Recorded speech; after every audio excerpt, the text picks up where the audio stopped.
everybody, I'm Rebecca here at White Mermaids, and today is VEDA day number 5! That's right, 5 days in, it's April 5th, very exciting.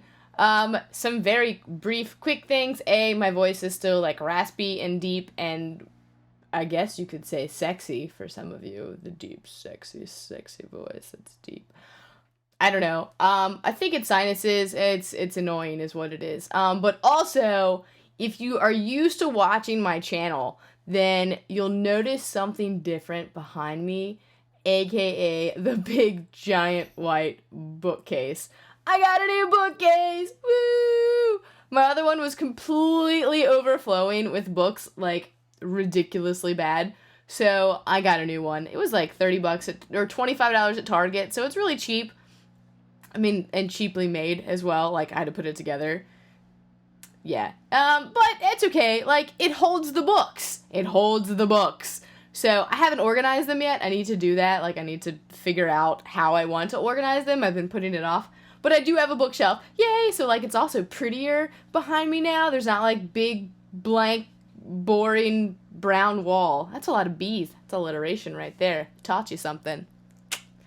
Anyway, on to today's video. Today's video is not book related, despite the fact that I was just talking about my bookcase. Today's video is actually music related.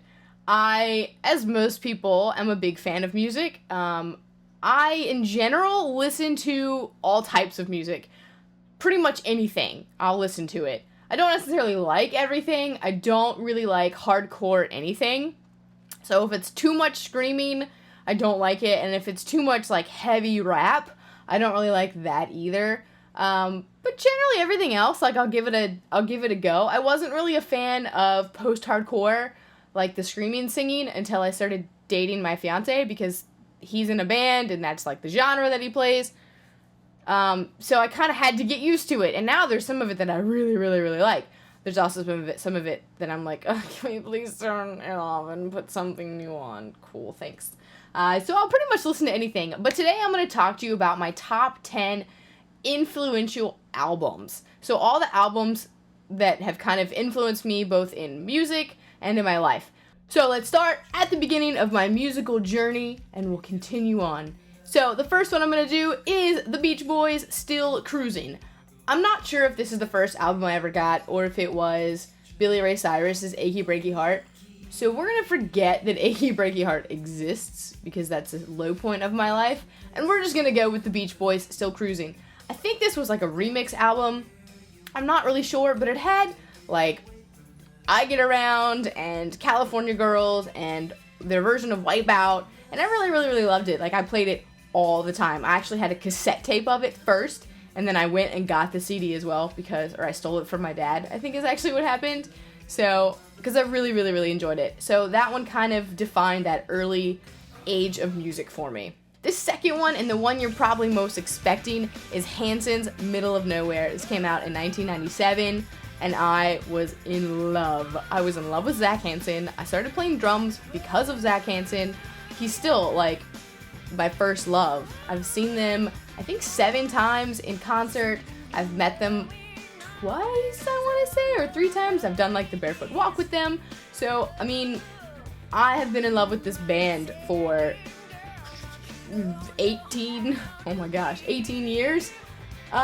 So that's crazy. That's older than, like, most of my students that have loved this band. So I have to include Middle of Nowhere. Like, it shaped so much of my life, that one album. So good. I love it. I love it. It's like my childhood in an album. The next one I'm going to talk about is NSYNC's No Strings Attached. This was in my big boy band phase, which again started probably with Hanson, but I was a huge NSYNC fan, like Justin Timberlake. I thought we were going to get married after Zach Hanson, of course. Like, I moved to JT. And I mean, I saw NSYNC twice in concert. I saw Justin when he was touring with Christina. I haven't seen him since because he's expensive to go see. And so I wouldn't remember, like, waiting for this album to come out and, like, taping every performance off TV, every single one, onto, like, the VHS tapes. I think I had, like, 50 tapes that I taped off TV of, like, every NSYNC performance. And I was so afraid they were gonna sell out, and this album was like held the record for like #1 album sales, weekly sales or first day sales for forever, and it was so good. It was everywhere at the radio on the time. And if you like, it changed pop. Pop went from this very like bubbly, I'm a Barbie girl kind of thing into this like dirtier, grungier pop, and I really enjoyed that, and that was thanks to No Strings Attached in a lot of ways. And it was really maturing of the boys, and it really was their best album. Coming off of NSYNC is Justin Timberlake's FuturesexLovesounds. I felt that this album really it showed who he really was as an artist, as a person. I felt like Justified was kind of his like, I'm gonna slowly break away from boy band world and into my own little like R&B world. And then FuturesexLovesounds, like every single song has like an intro, outro. It's like 2 songs into one, and it was just really, really, really like well crafted and kind of changed the way that I started thinking about music. Plus it's JT. Around that same kind of time frame was Green Day's American Idiot, and this one really kind of got me more into like the rockish, punkish kind of genre that I had listened to somewhat, but again, big boy band phase there in high school and middle school. So Green Day though, it told a story, and I remember like going to New York as a senior in high school, and they were on TRL, because TRL, that's how old I am. And like people were obsessed with this album, and it was so good. They made a rock opera out of it because it was so good. And so I really loved the way that you could tell stories with like punk rock, and that's awesome. In college, my music taste kind of shifted a little bit more, and I kind of got more into like the indie folky kind of thing, which I still really love today. So I'm including the Shins with Sigh No More, because I remember hearing this freshman year of college and like being blown away by Australia and like amazed by this, and just kind of really getting into that world of music, which I'd never really listened to before. And I'm also going to include the format Dog Problems. This was introduced to me by my best friend, and there's a song that has my name in it, which is Dog Problems, and it's not necessarily a good representation of my name, but it's really awesome. And again, this just kind of opened up my mind to new types of music that, the format is innate from fun, and it goes on, and I really love it. In that same type of genre, skipping forward in time a little bit, is Mumford Sons' Sigh No More, and just kind of brought out more of the folksy kind of background that I didn't realize that I really liked. And around that time, there was a lot of bands. I made a whole like mix CD, because I still made mix CDs at the time, like called Folky, and it had Mumford & Sons on there, and it had Fleet Foxes, and I just loved it. And it was so it was such an amazing album that I couldn't get enough of it. I was obsessed with that album. When I was living in LA, I went through a gigantic John Mayer phase, which, how could you not ever have a John Mayer phase? Like, John Mayer's amazing, so it's not really a phase, it's more of like a lifestyle. And I was really obsessed with the live version of Where the Light Is. I listened to the whole thing, but I probably listened to like 3 songs on repeat all the time, and it was Free Falling and Slow Dancing in a Burning Room. Oh my god, I can listen to that song all day, every day. Just the live version though. Oh, it's so it's amazing. And then Waiting on the World to Change are the 3 that I would just constantly listen to on repeat all the time. I had the numbers memorized. I would flip one CD out, put the other one in, and I just the soul and the passion in that album really represented a lot of the time that I was living in LA. And finally, the last pick I'm going to include today is Adele's 21. I'm still waiting for her next one. It's been years now.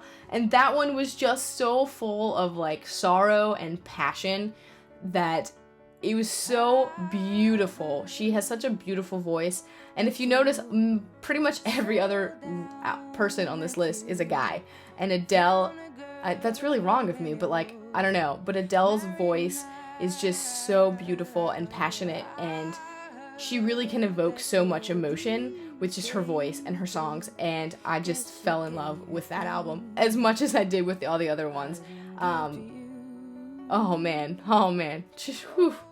So as you can see, I have a lot of like, it's a very wide variety here of music in my influential albums. If I were to talk about like albums that I'm listening to now, though, it would be probably even completely different from some of this, just because my music taste kind of changes and evolves as I grow up and I listen to different things. Although right now my biggest playlist that I'm listening to on Spotify is the Hanging Out and Relaxin', which is amazing. It's basically like Brett Dennen and John Mayer and Jason Mraz and Ed Sheeran and Family of the Year. It's like all my favorites right now. So that's kind of where my head is with music right now. But like 2 months ago, it was like all post-hardcore. So you never know. You never know what you're going to get and what mood I'm in. So I don't know. Let me know what your top influential albums are down in the comments below.